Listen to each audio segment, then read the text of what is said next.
I'm gonna check Twitter if we're I live. might be Hopefully, sneezing people soon. live stream says it's on. Let's see if I go to Twitter or X. Is it posting? Does anyone see it? I see it. It's on Twitter. Yeah. Twitter looks good. Nice. All right. And then YouTube. Yeah. Look at us. Look at us. Hey, who knew? Who knew? Who knew? Not us. I mean, there was the guy on Twitter. He's like, "You need to buy a new mic," and I'm like, "Fuck, I bought a new mic. That's the one that Ian always says sucks." So then I just come to my headset, like whatever. But I as think long you as it sound sounds fine. good and Yeah, you sound not good. echoing. All right. Um, one thing I'm curious about, I guess, is chat. I see studio chat, but like hypothetically, Oh, to get if someone questions from if them. someone chats on Twitter, will it show up here? And so if someone's listening, hey everyone out there, good morning. If you're there, write a post, F in the chat, W in the chat, whatever it takes. And let's just see if I get it in Riverside so we could see it here, or do I need to be monitoring YouTube or whatever?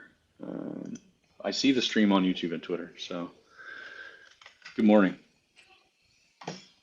welcome. Good morning. Good morning. It's been, how long has it been since we've been on a stream together? Hell, I haven't even seen your face in so long. I know. I've been the last 2 months have been such a blur. Like I feel like I've been working 18-hour days, if Oh not my God, longer. me too, dude. I'm in the And same boat, honestly. yeah, it's just like bleary-eyed. And so there's definitely been so much that, the stuff with like the crown vouchers and there's just been so many fires burning that I haven't been super in the Discord, which is usually like one of my favorite places to be as long as it's, not super Cordial. toxic. As long as it's not super toxic. But yeah, it's good to obviously really appreciate you hosting this. And I mean, I'll obviously hand over to you. I know this is my stream, I guess, software, but it's your world if you want to do it. And Yeah, I'll make sure I've people been know that right we're there with live. you the 18-hour days though, like, cause poker, like as soon as we got back from the honeymoon, poker is just huge through July. So playing every single day. And then I found my love for the game again. Like one of the things I'll talk about with this game is like you're new, it's fun, it's invigorating to learn, the breeding, all of this stuff, like you can get so obsessed and into it. Poker, after 10 years, I kind of got burned out and I've been a professional now almost 20 years. And after the honeymoon, I just found my love for the game and I started studying all these like solvers, which Mm. hopefully we don't get that in your game, but I think eventually AI and all these other things will start solving areas for where to race, stuff like that. So that's always Is online interesting. poker like I saw a post from It's somebody the other day. crushing. Is online poker doomed as a It sport because is. of AI? No, but well, online, it's very easy to cheat. You can basically run the solver while you play, Right. and like there's no way to really police it because it's just a website you're using. That's how Yeah. advanced the solvers are. I just put in eight of spades, seven of diamonds, king of thing whenever I review a spot, but I can do that live. And so online poker is like it's pretty much PED era baseball, I guess.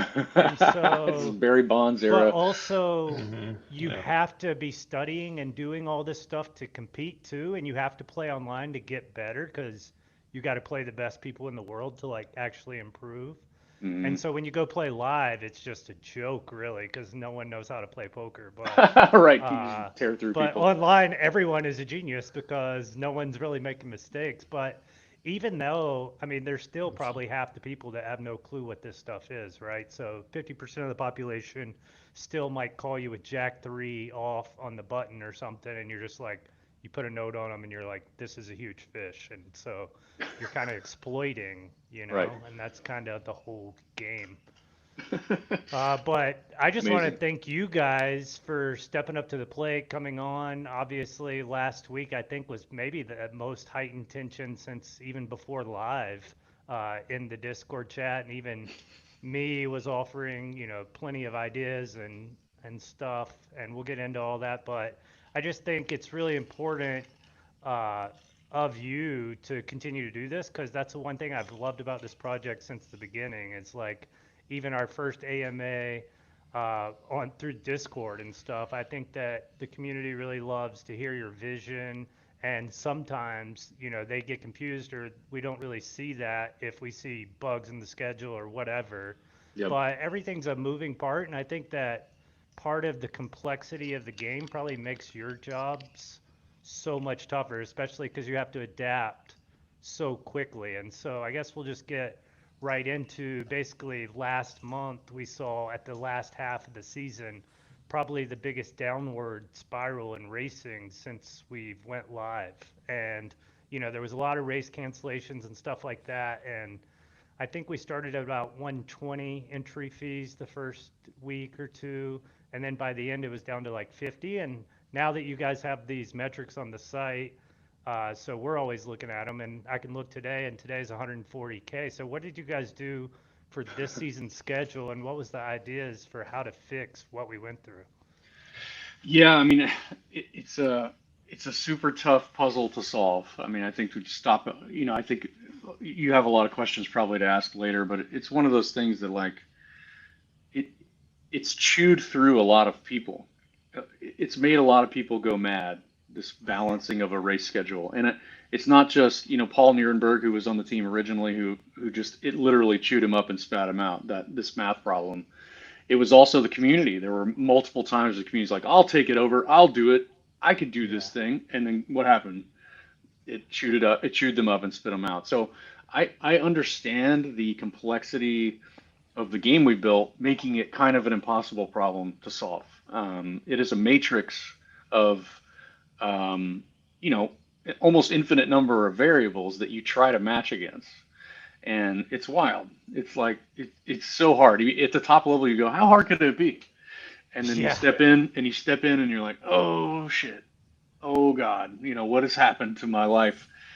And so I think when I think about what sort of happened, and I do feel this sort of vitriol from the community, and I'm looking constantly to address it, is like, I'm not in the schedule. Obviously I have to try and run the company, and I love being in the weeds of the game, but I just don't have the time to manage the schedule part. And so, Richie is the PM in charge of that schedule, and I think Richie's approach is always highly on the math of how many horses are in a section, try to create as much coverage as he can, and then you've got on the other side you got Bryce, who's there with the community, taking this kind of fire hose of positive, negative, vitriol, excitement. He's the great filter of trying to give that to Richie. Again, I think we didn't want Richie to be put right into the Discord because it's just too much. It is too much. Yeah. Bryce is uniquely engineered to somehow handle it, which is amazing. I thought Um, Viv was good, but Bryce is even better at yeah, handling, like even me specifically. Bryce is one of the best hires I've ever made in Yeah. my life for sure. Like he's because he can somehow exercise the patience that it takes with Discord, just everyone's craziness, as well as he is doing a great job of filtering that data through us. He'll summarize it. He'll even tell me like, "Hey, don't go in this channel today. It's getting out of hand. I know it'll hurt you." And I think, "Thank you." And then I'm sitting there all day like, Yeah. "Should I go in the channel? Should I go in the channel?" But I don't. And then he'll write. He's like, "All right, it's taking me a few hours to parse it. Here's a bullet point summary." So anyway, all that to be said, like, so you've got Bryce on this one end who's taking all the pain, bag bias, real feedback, real constructive criticism, all mixed in this thing. You got Richie looking at just basically straight math and numbers, and Hmm. I don't think we've had a good enough job of like overall which side do we choose, what are the exact things that we need to change right now based on what analytics. And so that's why I brought Paul on. Paul has been taking that role now in the last like season to try and Yeah. really like give Richie the tools so that he knows what is actually true and what is not, as Yeah. well as can react, I guess, a lot quicker. Like I think this when I think about a couple of things that happened this season, the maiden fiasco. There's not enough maiden races. It's like Yeah. that is a problem that we should not have shipped, but it's also a problem that Richie wasn't informed or known. Like and all of us should have known that that was going to be a problem. Like Yeah, I there's mean, things you that can see the horse population and you yes, can see how much it's grown. So you should ideally think, well, if 70% of these horses race, common sense would say we need a lot more maidens. And this time, you guys corrected that, but then you kind of looped in matching distances and weather.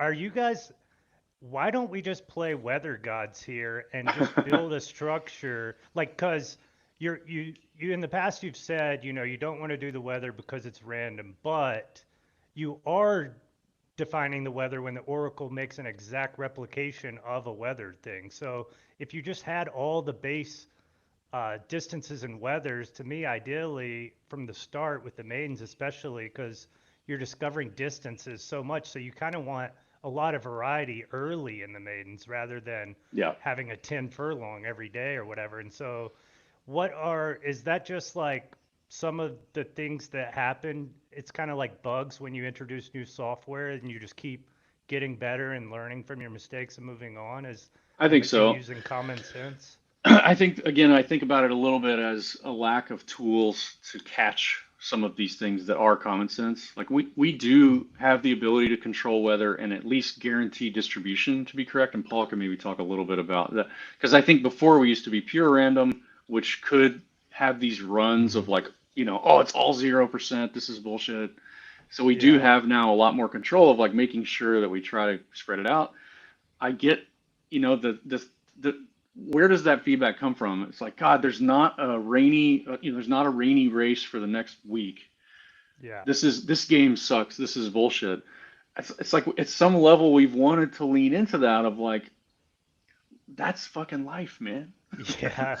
I But mean, I think that I that don't is the know. It's beauty a with the weird, Kingmakers is yeah, specifically like, one of the things I saw with Kingmakers was like the first one would be a 10 furlong, but all the G2s, G3s were like sprints to lead up to that. So it's like yeah. most people aren't going to That's a do bug. that. And Yeah. yeah, okay. And so Yeah. like That's stuff like that's a lack that, I of like, and that's what we're working on. That's why I wanted Paul on this call and why I wanted him on this feature now too, is like that level of catching stuff before it goes live. We just have not had the tools for it. Really reliant on Richie going through the spreadsheet every single yeah. day, and it's a huge spreadsheet. And now I think it's at the point where it melts your brain when you look at it. It's too Oh, I'm large to sure. solve I'm against. sure.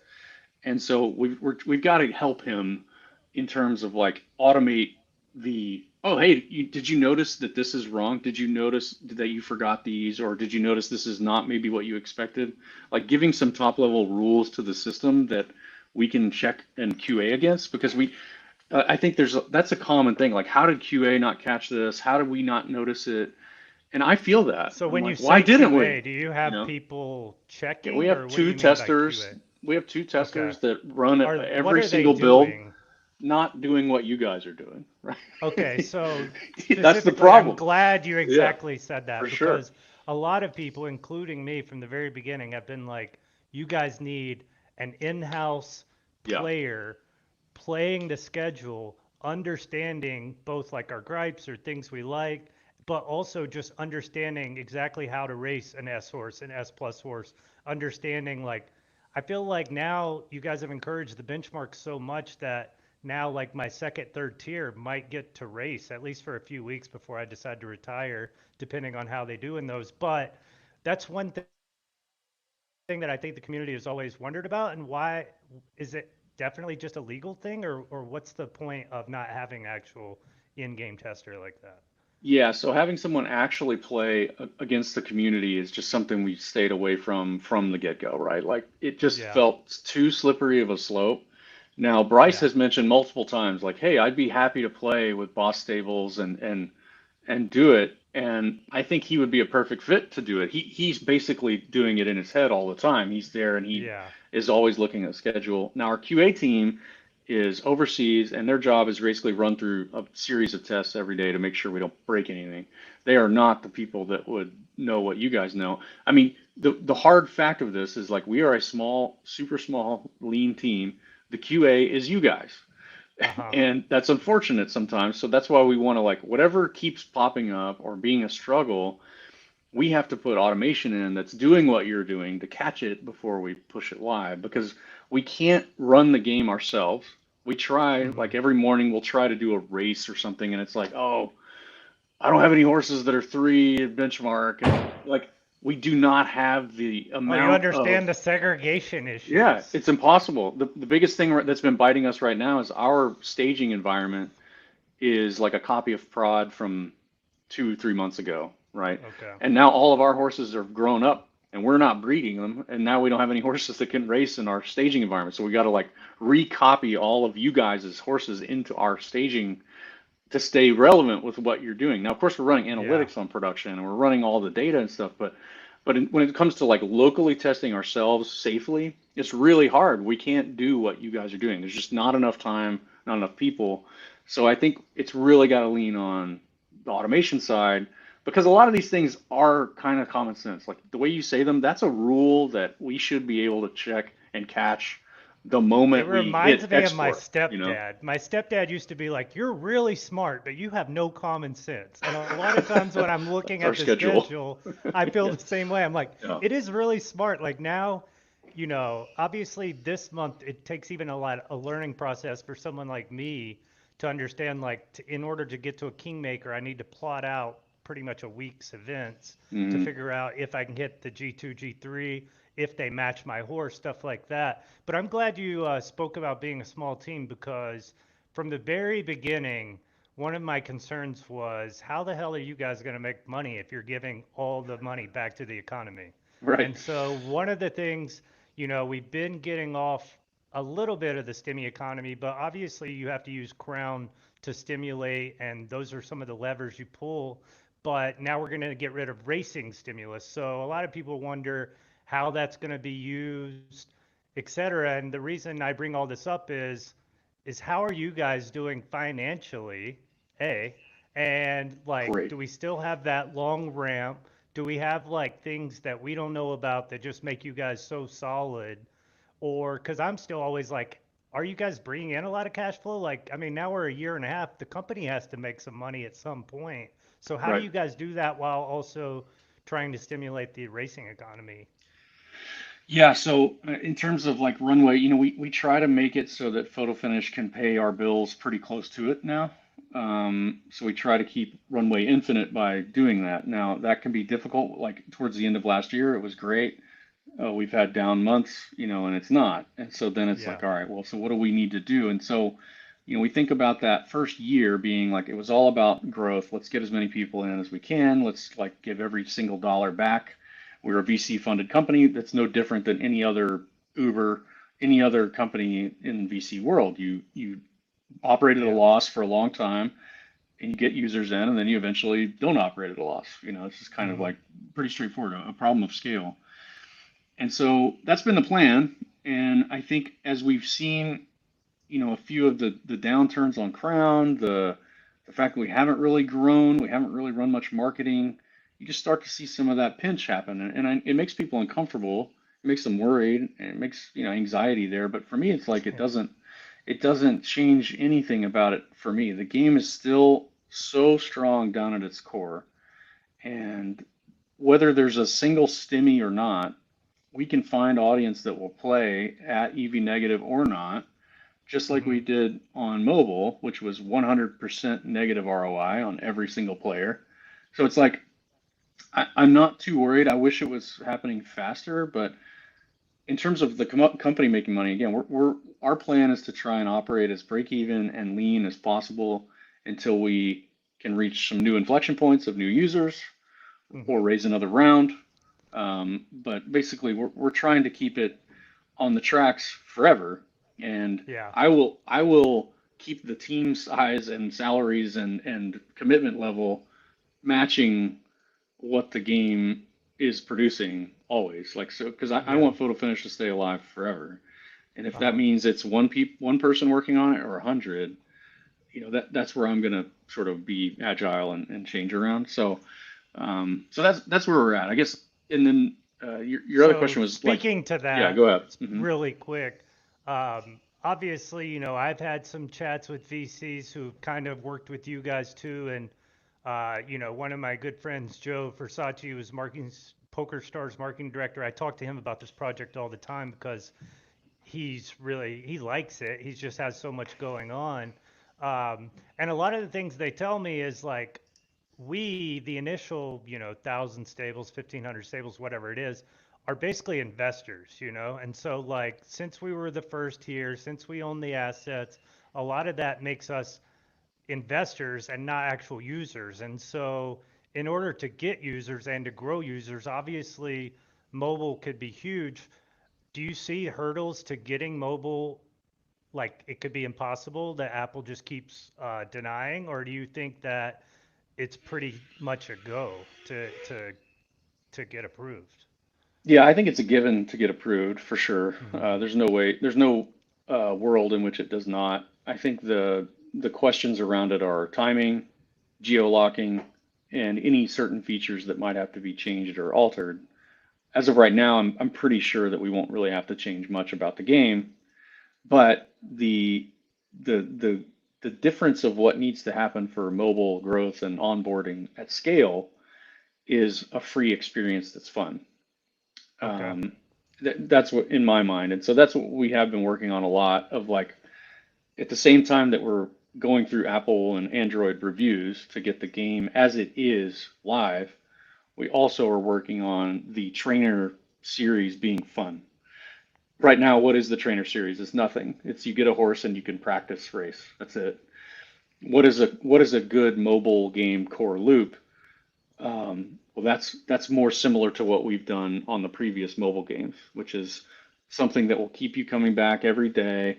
Maybe you pay $1, maybe you don't, but it's a decently sticky loop that you can get into, and that's the point of the trainer series for this game is that then when you have that, you can release the game in the entire world, right? You could imagine a game that is a free horse racing game with a trainer series that you play, you try to compete, you get at the top of the leaderboard, you win prizes. Makes sense, normal.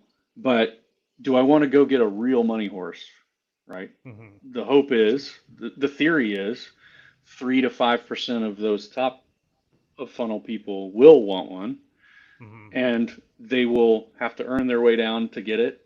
They could get a free one through, playing the trainer series, and it would be geo-locked. So like that's the whole point. Like so, you'd imagine like you're in Saudi Arabia, someplace that has no gambling, totally illegal. You should be able to play the Okay. trainer series all you want. You go down, you say, I want a real money horse. Right there, can't. Same way that you try to do DraftKings in Florida. Yeah. Or Can't. Vegas. Or Vegas, right? But if you're in a place that does, then it's like, all right, now I'm moving down the funnel now. This is exciting. I loved this game. This is a cool experience. I Hmm. do want to run for real money. And then they move down, and what do they move down into? It's Photo Finish Live. It's the exact same game we have now. So that's the plan, and that's the theory, and that's actually been the theory from the very first like VC pitch, is that we could kind of have this Trojan horse of a game, horse no pun intended, but like that could attract players at a much larger scale than what we did now. So what did we do though with Photo Finish? We built the bottom of the funnel first. Hmm. Typically, I think on all of our previous games, we built the top of the funnel first. And we built a little core loop that was fun and all that stuff. But now we built this long-term meta game that lasts forever. And we, due to the magic of crypto, we're able to like inject a bunch of whales and high-level players right into the bottom of the loop, which Yeah. is awesome. And that's what we've got. But now it's about bringing more people down in. That's the theory, if that makes sense. I would just say one thing about that. I think that's great. And honestly, I think through your vision, a lot of times, we mentioned 100K users, et cetera. That's what we always think about. Yeah. But also, I do believe that targeting those wells also has to be a key part of the strategy. But just beyond that, like marketing, you talked about we haven't done a lot of marketing. Is there a strategy on why we're waiting to do marketing? Is it like we want the app first, then we want maybe some ad revenue from app stuff, then market? Or how is that all working? Because I know a lot of people are just really curious, like, how the hell are you going to get new users, basically? Right. Yeah. No, I think that's a totally fair point of like, why hasn't there been enough marketing? Why are you not running it enough? I think for us, we started to try and run campaigns multiple times. Like this is the plight of running a startup. Hired multiple agencies, went through multiple hires. Hmm. We were never really pleased with the results. Yeah. And we started seeing a lot of restrictions, and maybe we've talked about this, maybe we haven't, on trying to run an ad for photo finish on any major advertising site was always declined. Hmm. And that's been a It's struggle. interesting because just as like what your business model is there's this company called Global Poker, and it's basically the same exact thing you guys are doing. They operate in America.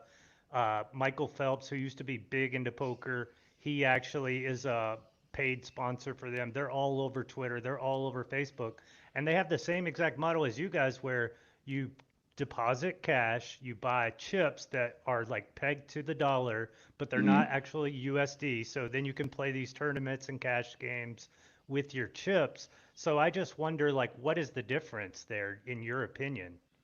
Who knows? It depends on who they know. Like that's the thing. If Yeah. I go try to run an ad on Facebook, which we've done, they say no, can't do that. Hmm. And then we say, well, hold on. Here's our legal opinion. Here's why we're legal to run in these states. And they go, sorry, no more discussion on this matter. So Hmm. we're like, okay. And Yeah. so there's ways around that. And we've done a lot of other things. Like the referral program was like, okay, well, let's try and find groundswell ways to get people in. We're trying other things. Becker and Ansem and these guys to like, let's go this way. So it's not that we haven't done marketing. We're every day we're trying to market the product. But so what is the plan for the future? I'll tell you that, which is like, okay, so marketing for the web app is difficult. And Hmm. number one, it's a hardcore product. The onboarding is dreadful, which is fine by me. It's a Yeah. self-selecting, like Was the this. previous games as tough, like complex as this, or No, did you no. make this like, do you think you made it too complex, or do you think it's perfect in that it'll survive the test of time and that's why it's complex? I think the current meta is perfectly complex, but it needs a funnel down. Hmm. It's a great meta game for someone that has maybe spent a month learning the ropes. It's Yeah. it's not the best for someone that joins on day one. It's Hmm. self-selecting in that way though. Again, it's like if you drop in and you feel like this is too hard for me, beat it right now because like Yeah. that's not what we need. Like it's the same as you going to ESPN for your fantasy draft and going, I don't I don't know any NFL players. Well, then beat it. Don't play fantasy football. That's Yeah. the way. Whereas I think eventually it will change. It will be much more like here's this nice steady learning curve on the way down. Right now, though, it's like no, we are wanting to self-select the people that want to get into this type of thing, sink their teeth in, play hardcore. I mean, there's nothing wrong with that. I think at this juncture. But anyway, so let me just answer the question though of like what is the plan for marketing? It is heavily mobile. That is the reason I lean into that more. We know that business. We Hmm. ran thousand, 5,000, what, $10,000 a day ads for our previous mobile games through a publisher. Had 10, 20, 30, 50, 100,000 installs a month through organic and not. It is a thing that is very understandable how to do, and then you just work on moving them down that funnel. It's very clear. It's like we've done it before. We will do it Yeah. again. It's so much easier to capture a mobile player than it is a web player, a web game Hmm. than it is. So And like it's yes, weird you because know, for like, what will be the difference between the app and the website? Because for me, even on mobile, sure, I can enter some horses if I want, etc. But most of the time, I prefer being on my desktop, especially during breeding, during all these other times. So, like, when you talk about mobile, there's so many things, like even the breeding. How do you make that simplify that so much that you could do that through your phone? Those are some of the questions that I have regarding like the mobile app versus a website, and like what are the actual differences? yeah. So again, I think you're thinking about the current hardcore meta as the mobile app, right? And Hmm. that's the start. But like, I think the important part is the flow down into that, and that's what's important for mobile at first. Is not really about Hmm. shit. I need to run breeding reports up against 100 stallions and stuff like that is likely the graduated player that does probably play on desktop. They eventually do set up a phantom wallet because they want cheap crypto transactions. They don't want to do IAP. So that is the person that does sort of move down into that long-term meta. That's what I believe. They stay up in the mobile app to get going. Oh, this is fun. I Yeah. can check in every day. I play my little trainer series. I'm having a shot. I imagine all those players that play the original Photo Finish and Horse Racing Manager as these same people. They get They'll in, come. they're playing, they're playing, they're playing. This Yeah. is great. And then what happened when they fell out last time, when they lapsed last time, it was, man, I wish I could play for real money. I wish I could take Yeah. this to the next level. And now we're Hmm. like, hey, now you can. You can play on the app and do it, but it'll likely, yeah, maybe it's even better on web. You can go over there Hmm. and do it here. It's more profitable. You've got more advanced controls. There's analytics sites like PF Edge and Gap Data and all these guys are doing. So I think that's part of that journey. But I will be the first to say the game is super hardcore. There's so many UX issues that are really hard. We know about them. We've slowly been chipping away at all of them. I mean, again, if you try to look at a product a year ago to today, it's always changing every week. It's getting better, but some things just take longer than others, or they're deprioritized, and I know that can frustrate longtime users Yeah. for sure. I And mean, I feel the so same way. obviously a raise or whatever helping give more money to where you could hire more help, you could get more things done. A lot of people have questions on what happened with the last Series A.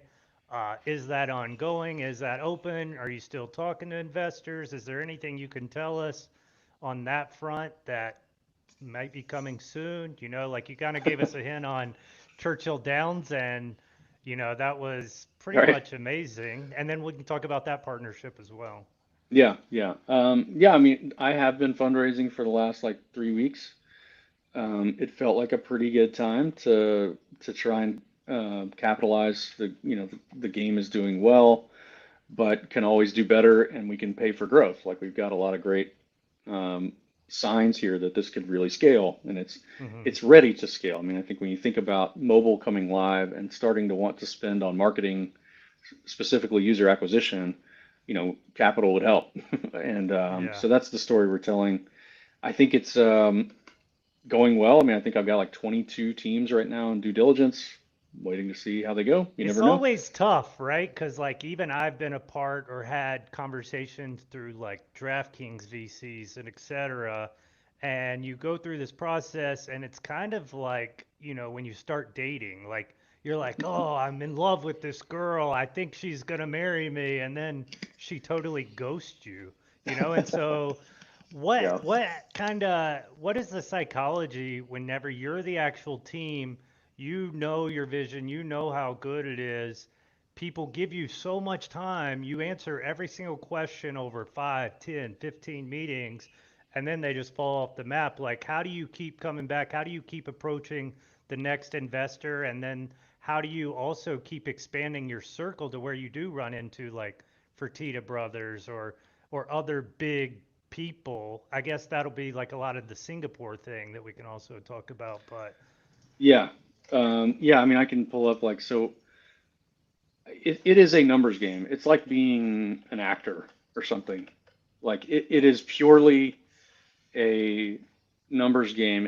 And the first go round that I did on the seed round was one of the easiest processes I'd ever done. Like it was like people were jumping out of buildings to throw money at us. Every yeah. day I'm telling Paul, hey, Do we you just got, regret not you know, getting a lot more money right then? Did you have regrets about the project or like different things like that that you would have done differently? I don't know. Paul, would you like, what do you think about, Is it like should we basically have you taken don't 10 want to million? give up? Yeah, like would you give up? I mean, how much Right. ownership would you had to give up and stuff like that? Obviously, Well, that's it's the easy to. that's the kicker, right? Yeah, I mean, we maintain control, and we did have great partners. I mean, it wasn't like we had bad partners, And I don't know. I mean, I guess in hindsight, maybe sometimes it would have been good to have extra cash, I feel like we would have Well, spent it. hindsight's always but easy, You would have right? but spent it. yeah, we would have spent it. I mean, like I think we would have.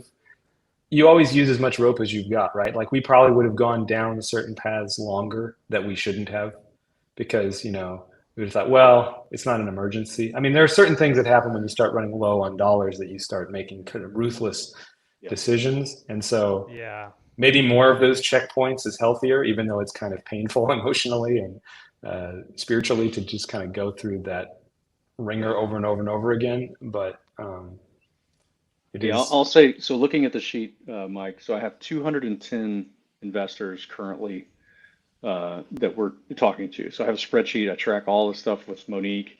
210 that we are, again, the numbers game. And so Yeah. that is a huge time suck on me. And but at the Do same you think time, it's that's just like, more vital you know, than the web app? Like, do you think if you had to the mobile app. categorize Oh, what is most vital to help photo finish grow, would it be a cash injection? Would it be the mobile app going live? Would it be, what do you think, or you know, either a liquidity provider or it could be a market maker, someone like TwinSpires, DraftKings, FanDuel, who are like, we're going to pump your wagering product. Obviously, I think right. that's my dream, and I'm sure it's your Yeah, dream same. too. Yeah. That has a lot more hurdles than some of the first things we discussed. It's crazy. I mean, it's funny that you asked this because this is sometimes the real battle that I face, I guess, is in charge of this, is there's just like so many options, which one's Mm-hmm. right? Yeah. And so I typically, at least I try to stack rank, how important is the need at the time, at this moment. And so when I think about mobile, okay, so it's taking us, however many months to get mobile through approved, built, all the way through the process. When it's up, we have a little bit of time where we can kind of like make sure it works. We can sort of soft launch it, but then we need to spend against it. Like there's no other part of the formula in mobile. Like when people ask how are you going to get users, you spend money. Like it is a very specific, Do straightforward you thing. do You you have an buy idea ads for and then how the much ads per return, you know. yeah, do you have an idea for how much per customer you're gonna need to spend, Like So yeah, so that's That's always that is the formula, right? yeah, yeah, You build how a do you figure model that with formula out? LTV. Well, you build a yeah. big model and you try and figure out your LTV, and then you start running ads as tests, and you see like, okay, well, when we target these people, here's how much it costs per user. So I'll give you some anecdotes, right? So when we first started the original photo finish, I was paying 10 cents per install, which was like mind blowing. Free, What a Free. right? world. Yeah, what a Yeah. world, right? And so then by the time photo finish had sort of matured, because there was no one uh, to compete against. There was number Uh-huh. one, there'd never been a good horse racing game. There were no other people bidding against the ad words horse racing game, right? So it was like it was Yeah. just me alone. So fast forward 5 years, that turned into maybe $1.50, 2.50, and so then you get into the point of like, well, okay, if the LTV is not, you know, What does offsetting, LTV stand oh, sorry, for? lifetime value, yeah, of the Okay. player. So if you're thinking like, well, most players on average will spend $1.50 or $5 or $100, then you try to do the math of like, well, when will I get paid back? How much can I outlay up front? And you just Yeah. build a model and you run that each day. And Paul and I had a ritual. We'd get up every morning and we would type in how many dollars we made the day before, how much we spent on ads the day before. Like, oh, okay, we were up 30%. Let's keep going. Yeah. And Yeah. So, And so with and I that mean, app, go ahead, I Paul. mhm. was just gonna say, like, I'm wearing a glue shirt this morning from past life, and the crazy thing is, we used to talk for the original photo finish mobile app about like day 3 LTV ad spend crossover, right? Like if we could, by the third day of a user's life, on average, we had recovered that cost. It became, 14 days. It became 30 days. By the time we were working at Glue, their models were going 720 days into the future, which you think Yeah, about the craziness of that. Like nothing in the world's going to change in the next 2 years that's going to modify the model that you're spending today for these users, and you got this long ramp. So having a 2 year product payback. that Mhm. having a product that has the internal metrics of photo finish live versus your typical mobile app is just like you're in a different world, thankfully, Yeah. Yeah. So than when like y'all started with those apps, did you kind of have the same hurdle you had to jump over where kind of you couldn't get a bunch of users, you were kind of stuck where we are now, or it No, was just instant? it's instant. It's Yeah. it's it's literally pay and you get users, and that's what's hard for I think a lot of people to understand. It's like, are your metrics strong enough? So in this photo finish example, it's like let's say that. So I said it started so long ago. It went to $5. I think now it's probably reasonable to think that users are going to cost 5 to 10 to 15 to $20 because Yeah. Apple has changed so much about the way privacy works, that you can't target users as well as you used to. It's just that, Yeah. like when we It's were less at, effective. It costs it's much money. less Yeah. effective. In order to target, again, Facebook used to have every data about every user. They could track which players are playing which games. As Apple locked all that down with IDFA, it's now more expensive it's nearly 3x sometimes is expensive. But regardless, all that to be said, let's just assume that we're spending $20 per install on an Yeah. ad campaign. So we're going to kick up, maybe we have $1,000 a day to start that we're going to see. So how many of those users can we get? $1,000? Can we get $20 per user? Can we get, is that 50 people in a day? Is that 500 a day? What is that? That's 500. No, 50 people a day. Mm-hmm. So, okay, 50 people a day start coming in the first, for a month. And how many of those 50 turn into what is our current LTV, which is thousands of dollars? Hmm. And that's what we hope will be the case, is like, but that move down the curve or down the funnel is everything. If none of Yeah. them convert, if they all played the trainer series forever, or if they install and they bail, then you can't run scalable UA campaigns. But all it takes in this current LTV in Photo Finish Live, which is so wild, is one TED to Yeah. pay I mean, for literally that's 100,000 why I installs. bring So up that, that's what's so like, wild about it.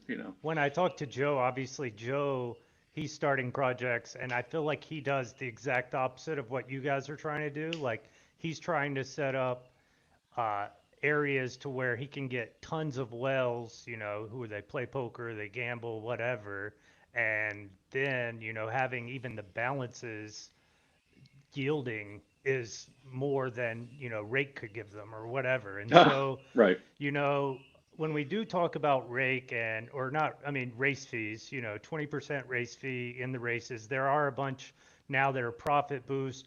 What inspired you guys to try these profit boosts where the race fees are lower?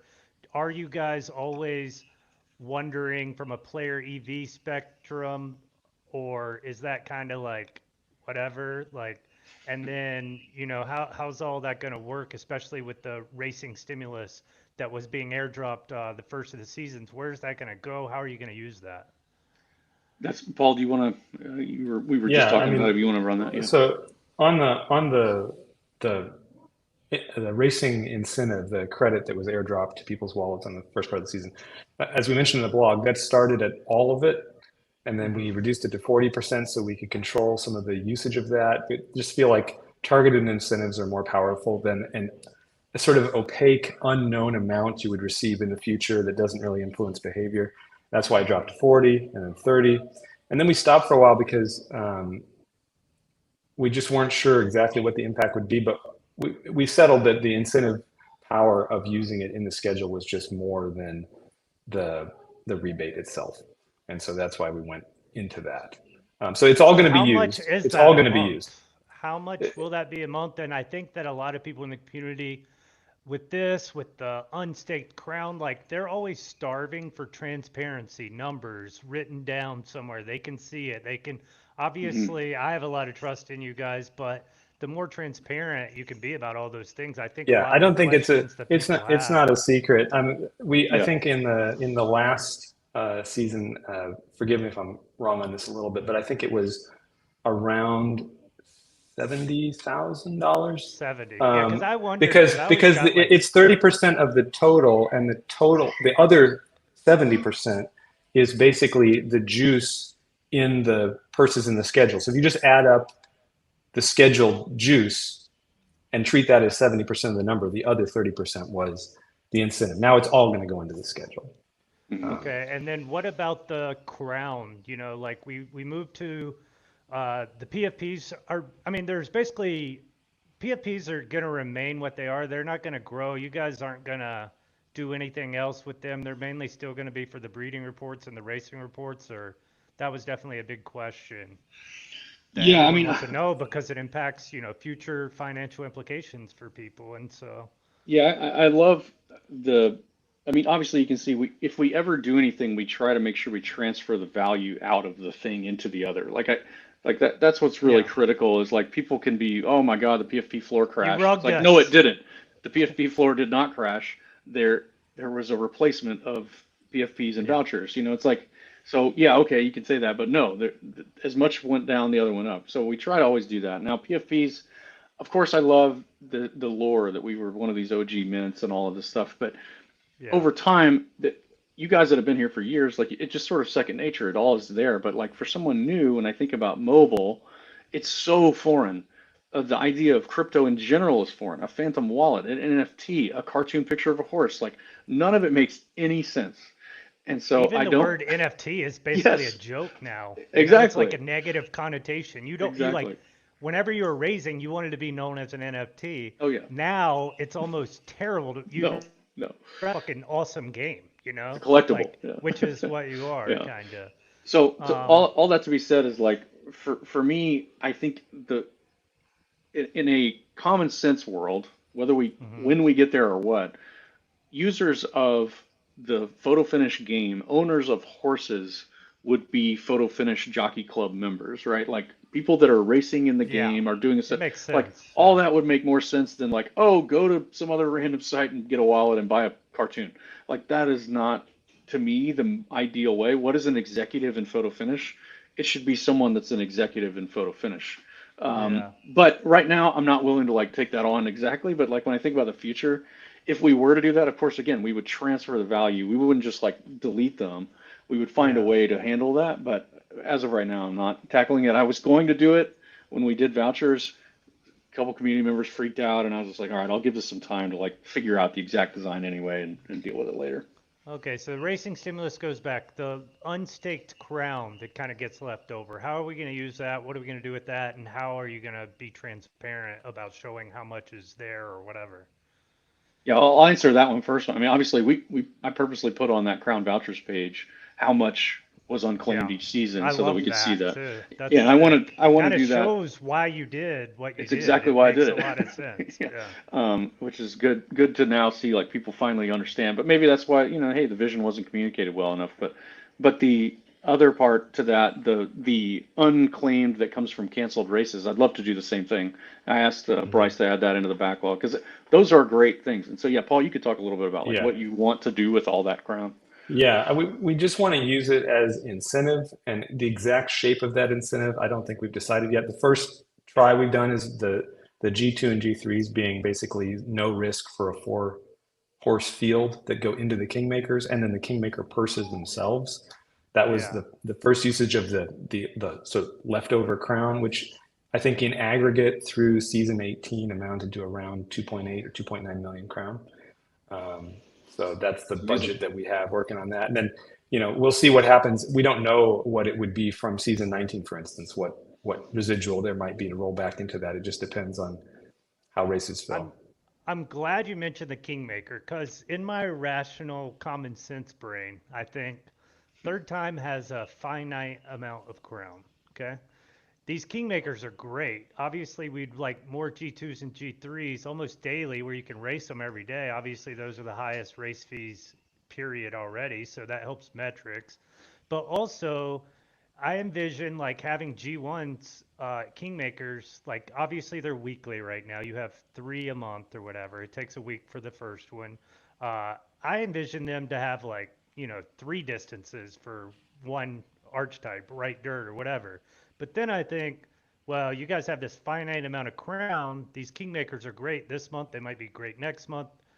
But to me, it's the same issue that a lot of people we see in the race economy is that all the stimmies, all the ways to motivate user behavior is going down, And so what is the strategy there Yeah. in a way to like deal with that? I think that this is a great, yeah, and this is obviously when people ask me like what keeps me up at night or what is it? I mean, this is the question, right? Which is Yeah. we've got an incentivized, heavily incentivized economy. How do you slowly wean people off of that or incentivize in other ways? I mean, that's kind of like Hmm. there's two parts.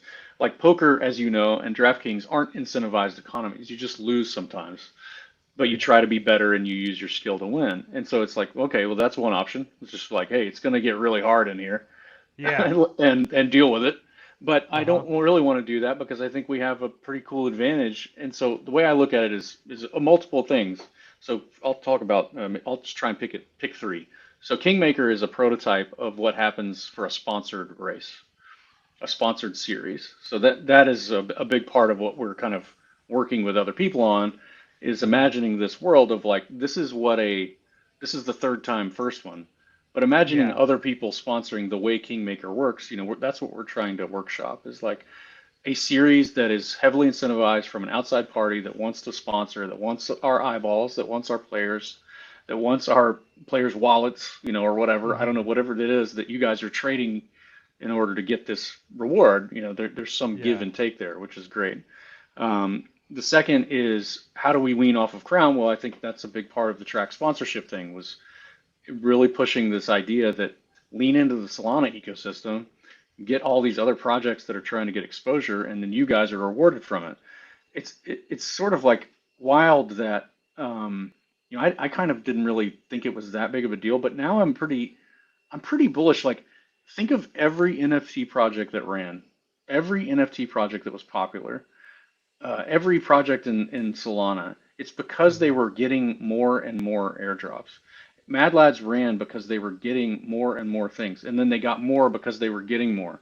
They became Yeah. known as the community. The Saga Phone, D Gods, all of these projects that ran come from this notion that they get things. And so, if you imagine a world where the Bowden token was dropped on Photo Finish's track A, Big Brain's track, before it ran, Hmm. what do you think happens to that track if that token rips? Well, Um, yeah, if that token has value, it's gonna draw people to put their money Crazy. there, especially if I'm looking at D stables and they're not offering me the same thing. And as a user, it's cool. That also is like, shit, I'm gonna have to figure out which track I want to run on now, like I already have all these horses, whatever. So basically the idea and your vision Well, is that's only two. you are Yeah, okay, keep what's going. the Well, the third one is the major one, which has always been the case, is wagering. yeah. And that I can't say too much yet, but I'm excited to show some of the ideas and concepts at Breakpoint of like, we've always felt this is the vision for the game, that a wagering Mhm. public can make racing much more EV plus, right? I mean, that's the idea. That's real life racing. And it's just been slow. It just like we've Yeah. applied for gambling license, they take a long time. Everything takes a long time. And Which you country know, is the United Kingdom your main focus for the gambling license? Like just reading through the tea leaves, that's what it kind of feels like to me. And I think that from what I know in the industry, it seems like one of the easiest paths as far as they're pretty open to it as long as you go through all the steps. Is that what you're doing? Yeah, UK was one of them. So there's a couple different things. So UK, we've gone through for quite a while, Hmm. and it's a long process, but straightforward. And so UK was my first, and maybe still is. The only thing I'll say is there are other ones that are shorter timeline that maybe get you a little bit of the way there. But Hmm. like, if you can go into UK, then you can spread into, Ireland and others, and then you can also apply in Australia easier because they Yeah. seem to affect more. And then once you get Australia, then maybe it's easier to go Hong Kong and then go to Japan. So I mean, that's always been the plan for like the fully licensed legal gambling side. But what we'll talk a little bit on in Breakpoint is other ways around this stuff too that are pretty exciting. But regardless, that is the idea. Like, people should So be spectating on these things across the world, and the racers are now sharing in that spectation, is the idea. And I'm super excited with some of the stuff that's coming for it for sure. So legally speaking, do you think you would have to be a Nevada gambling license holder to sit in Durango Casino, uh, Bellagio, like to Oh have yeah, your game on the floor where people are betting on it? Like you have to. basically have to. So, but basically having someone like a Fertitta brother type thing where they own all the station's casinos, if they saw your product, they could probably a lot of this is about who you know, right? And how much money you have, right? When you Yeah, talk about licenses, is right. this is this the biggest hurdles? Is like the initial cost plus who you know, plus obviously the legal hurdles themselves? Yeah, I mean, cost is so much of it. So I think, and that cost means ROI. So like, Hmm. for example, North Carolina just passed legal sports betting. And so, FIB is, North Carolinian. And he's like, hell yeah, guys, Same. let's I do am it. too. Let's do this. Yeah, right. Okay, so good to know that you are. And so I go look at Agreed. the website, and I'm like, all right, how does this work? You know, they turn on sports betting. They have $1 million application fee, and Okay. they what was it? They keep 10% if they don't It if they was turn it you was it down. was crazy. It was something weird. Yeah, it was like Oh, And it's so it like was 10% if they don't pre-roll like on it. you guys. Yeah. So Yeah, which yeah, which right. That's not their which pre-roll. not to say which not to say where this was, but we have had the experience of applying and being rejected for a reason that was not published. Yeah, okay. We and then didn't they take the satisfy free the roll. secret rule, the secret unknown rule. Yeah. Yeah, So it's like Wow. and you have yeah, 7 days to rectify this, or we keep the application fee. You know. yeah. So anyway, what it's challenging. I'll say this, Mike. I guess it's super challenging, but I don't know. You can look at it two ways. I tend to look at it as a glass half full because I think about what happened at FanDuel while I was there, which was Yeah. everyone told them they were illegal. They had to turn off every state. Everything was getting rough and bearish and bearish and bearish. And then what did they Yeah. do? They went state by state by state with DraftKings and they got all the laws passed. And so now we can stand on the shoulders of those giants and go and move territory by territory. And it takes time, and people's timelines right now are like win token, win liquidity every Yeah. day. And it's like that's not how this is going to operate, and it sucks. And I want to grow faster than we are, and I'm working on things specifically to do that. But when it comes to like turning on legal gambling worldwide, like you just have to steel yourself that that will take a long time.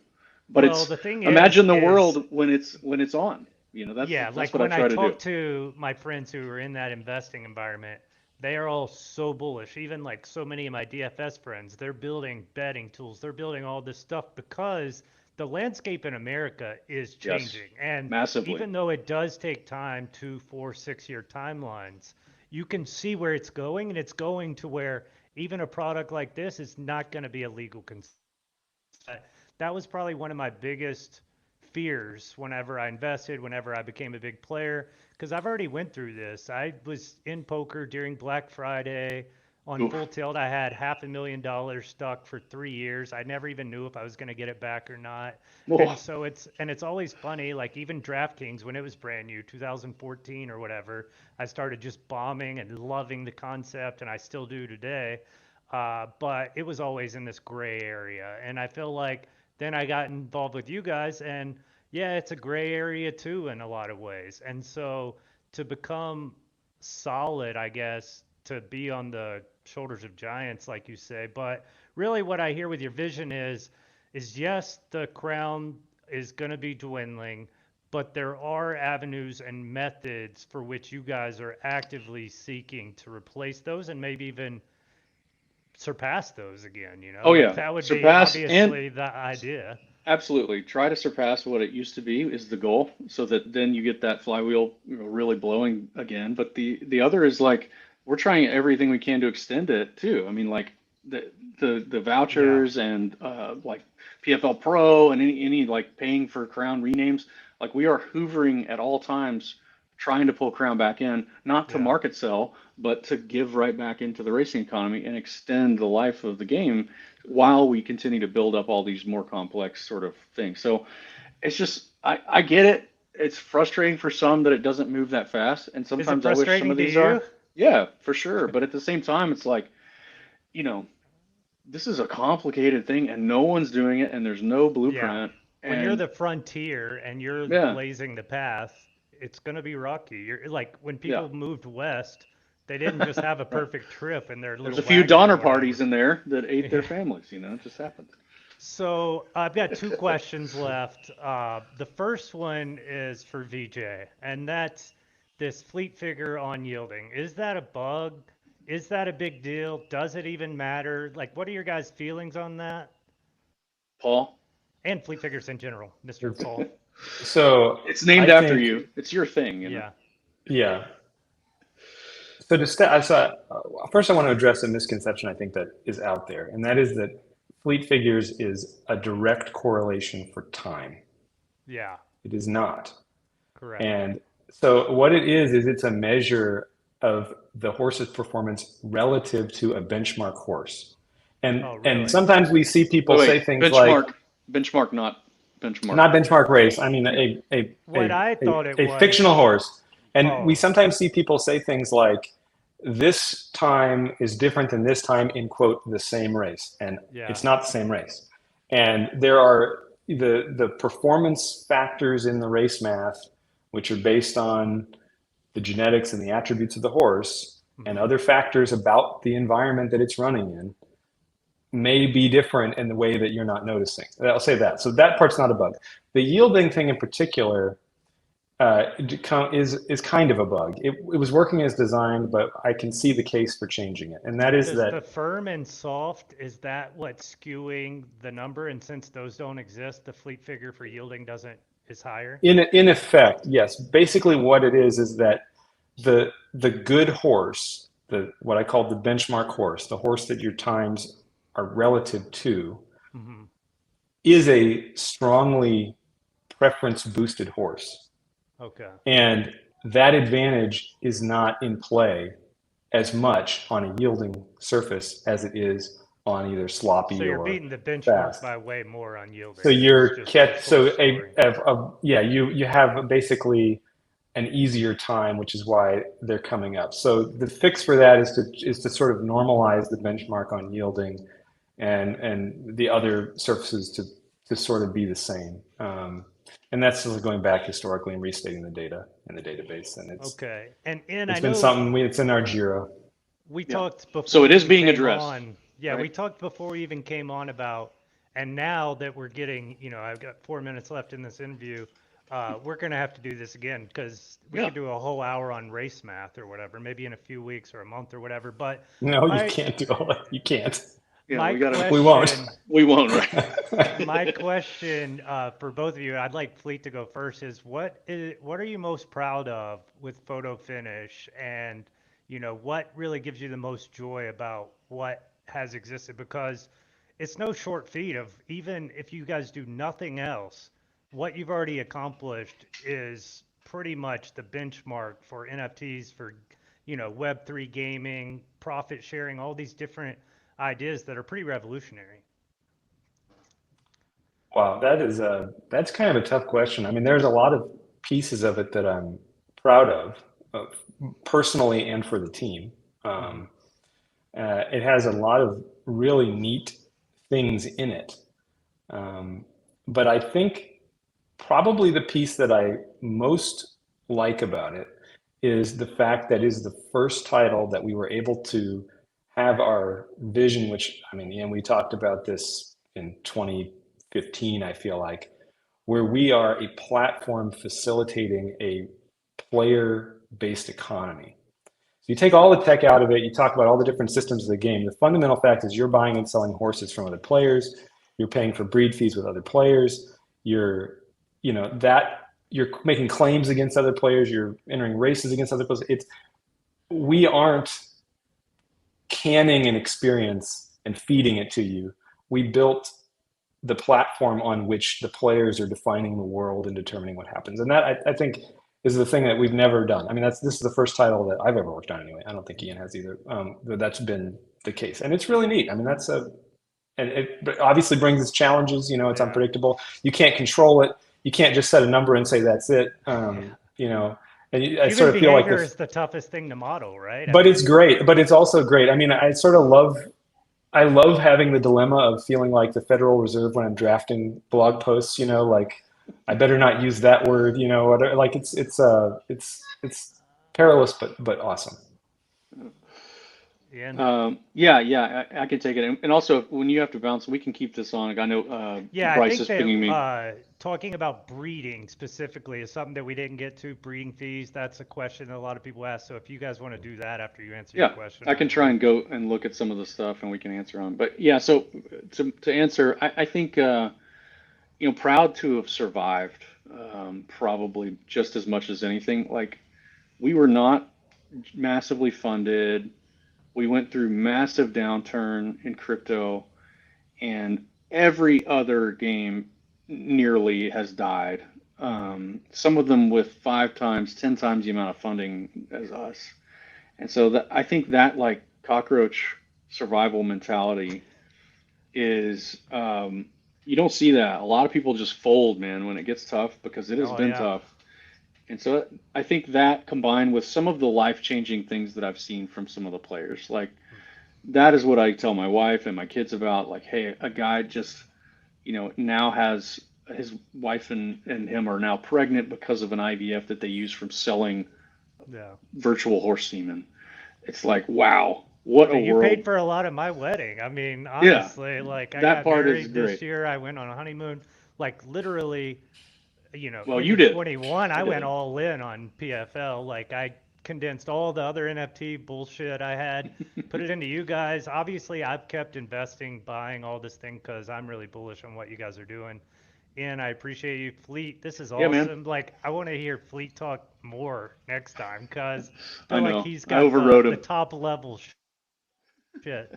But He I absolutely appreciate you does. guys. Thank you so much. And I think that I've never been a part of a Web3 community like this where it is player driven. And when I look at DraftKings, when I look at poker, now I think, well, what would that model be if all of those fees were in a Web3 decentralized environment that people can invest in?